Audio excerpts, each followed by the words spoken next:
As rates of anxiety and depression rise among children, the Surgeon General is warning of the mental health impacts of social media. And a school district in California is even suing companies like Snapchat, YouTube, and TikTok over it. So what do kids and their parents need to know to be safe and smart online? I'm joined by Dr. Michael Rich, the director and founder of Boston Children's Hospital's Digital Wellness Lab and author of The Mediatrician's Guide, a joyful approach to raising healthy, smart, kind kids in a screen-saturated world. And Erin McNeil, the CEO and founder of the nonprofit Media Literacy Now. Thank you both so much for joining us. Thank you. Glad to be here. Erin, can I start with you? Can you talk to us about the scope of the threat to children right now? What kind of impact can access to social media and the digital world have on kids? Sure. While media literacy and understanding media messages have always been important, right now we're handing devices to young people, children, that allow them to reach anybody at any time, and anybody can reach them at any time. So this is game-changing. This is creating some real risks that we have not provided any guidance or very little guidance and very little guardrails for. What is the right age for a child to start with this kind of thing? Well, I wouldn't want to weigh into that question, but I think part of it is understanding how it's affecting us and having young people have some skills so that they can recognize maybe where should the balance be, and parents should know that too. All right. Dr. Rich, you've been dubbed the mediatrician. What does that mean, first of all, and what is the impact on the health of kids?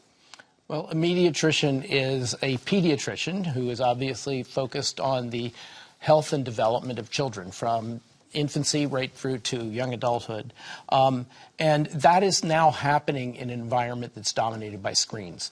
And so I've basically spent my professional career looking at the influence of the screens we use and how we use them on our physical, mental, and social health. And so that's what the Digital Wellness Lab is devoted to, and we are working not against, but actually trying to work with tech and entertainment companies to turn the Queen Mary, to have them have a second bottom line of the wellness of their users, not just how many clicks and eyeballs they get. How can this be done better? Oh, how much time do you have? It can be done better by remembering that we are all in this digital, physical environment together, that we are all going to need to put our skill sets to bear on exactly how we are going to live our lives, how we're going to relate to each other, how we're going to relate to the larger world, how we're going to teach and learn and communicate and connect with each other. Erin, this is a time of great change with AI. Is that making a difference when we talk about young people and their interaction with digital media? Sure. It's already been getting harder and harder to recognize what's real online, what's not, what's good information, what's a credible claim. And now we've got this sort of whole new world of artificial intelligence where we don't even know what the results are going to be on that. So, while we're seeing some really kind of big risks already for kids, this is a whole new game. I'm not sure where it's going to take us. What kinds of risks? What are the things that might happen as a result of AI and as a result of social media more broadly? Well, yeah, social media more broadly. There's just digital drama in the classroom. There's this sense of missing out. There's arguments about what information young people are finding online and not knowing how to check and see whether that is good information from a good source. And there's posting online maybe without people's consent. So we're seeing fights being posted. We're seeing just all sorts of problems in cyberbullying, for example, that can actually lead to, life-changing mistakes. Yeah. Are you seeing the impact of the cyberbullying? Is that showing up more and more?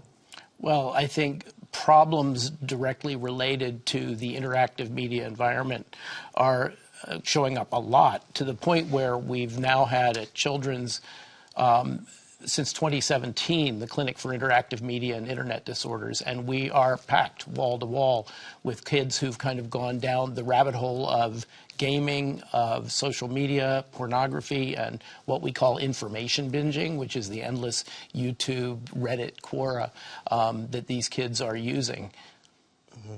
You know, the media literacy program that you run put out a report analyzing state regulations and legislation around these. In Massachusetts, we do have laws surrounding this. Can you talk about what we have here, and does it go far enough? Well, we would like to see media literacy integrated into every classroom, every subject area, K through 12, because this is essentially modern literacy. It's literacy for the 21st century. So to learn and to have the life skills you need media literacy. So we'd like to see that. Massachusetts recently has been making a lot of progress. Recently, the health standards that came out for health classrooms include a lot about social media awareness, healthy online relationships, that sort of thing, integrated into health classrooms. The social studies standards also address the issue. So we're seeing it in Massachusetts and really across the country. Recently, Indiana passed a very bipartisan bill that seeks to ensure that kids are getting the critical thinking skills they need to participate online. Is Massachusetts going far enough? Would you like to see more in the state? Oh, I'd like to see more, yes. I'd like to see. What else should we see?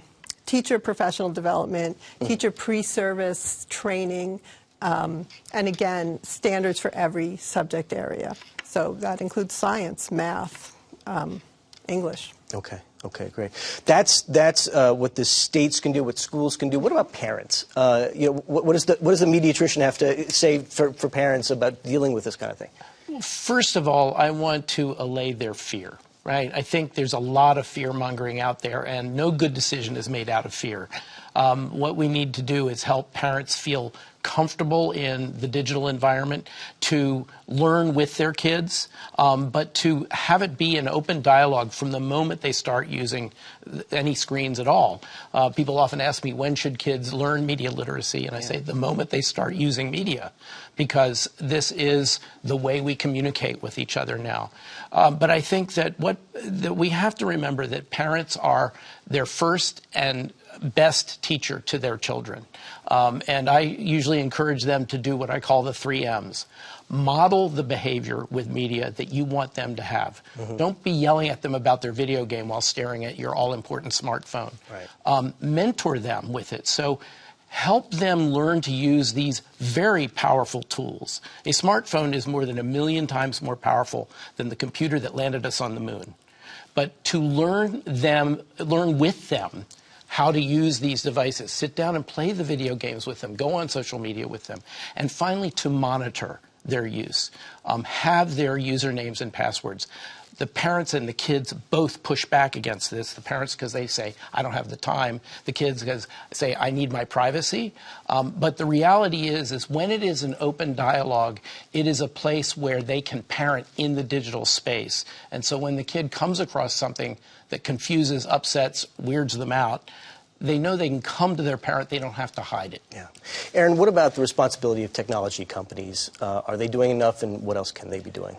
I imagine they're not doing enough. Certainly there's more to be done, but I think those decisions are for the people to decide. You know, we focus on the need for media literacy in the K-12 classroom, and I think that people, when they have these skills and they understand maybe the questions to ask and the way the systems work, the economic incentives, et cetera, they can have the tools and the understanding to make change and to participate in our democracy, where we have the right to seek the change that we want. It's a fascinating conversation. I'm so glad that we're having it here. Thank you so much, both of you, for coming and talking with us about this. Thank you.